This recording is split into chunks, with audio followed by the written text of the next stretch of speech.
आज मी जे सांगणार आहे त्यात अतिशयोक्ती नाहीये किंवा टीआरपी नाहीये, भावनिक खेळ नाहीये. रशिया युक्रेन युद्धात जितके लोक मारले गेले नाहीत, इस्रायल पॅलेस्टाईन आणि अमेरिका इराण युद्धात जेवढे बळी गेले नाहीत, त्यापेक्षा मोठा नरसंहार, त्यापेक्षा मोठी कत्तल गेल्या 2 दशकात आपल्या देशात घडली. ती झाली आईच्या गर्भात. प्यू रिसर्च सेंटरचा अहवाल सांगतो, गेल्या 25 वर्षामध्ये या देशात 2 कोटीपेक्षा जास्त मुलींना जन्म घेण्यापूर्वी मारून टाकण्यात आलं. हो, 2 कोटी. हे आकडेवारी नाहीये, हा आपल्या समाजाच्या विवेक बुद्धीवर लागलेला रक्ताचा डाग आहे. संयुक्त राष्ट्रांचा आकडा ऐकला तर अंगावर काटा येईल. देशात दरवर्षी 5 लाख म्हणजे दररोज 1,500 मुलींची गर्भात हत्या केली जाते. आपला महाराष्ट्र यात मागे नाहीये. इथेही रोज 100 ते 110 कड्या उमलण्या आधी खुडल्या जात आहेत.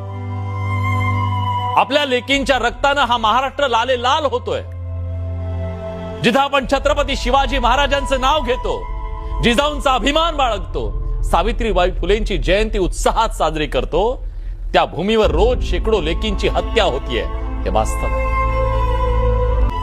पुणे जिल्ह्यातल्या दौंडमध्ये एक प्रचंड मोठं रॅकेट उघडकीस आलं. आम्ही आज त्याचा पर्दाफाश केला. इथल्या एका डॉक्टरच्या रॅकेटनं गेल्या 2 वर्षात 500 मुलींची भ्रूण हत्या केल्याचं समोर आलंय.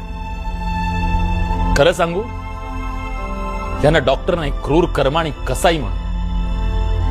वंशाला दिवा हवा या एका अघोरी हव्यासाच्या पोटी आज हजारो कोटींचा रक्तरंजित बाजार उभा केला. इथं जीवदान देणारे हात आज कसाई बनलेत आणि सोनोग्राफी मशीन बनवणाऱ्या कंपन्यांसाठी हा धंदा गोल्ड माइन बनलाय.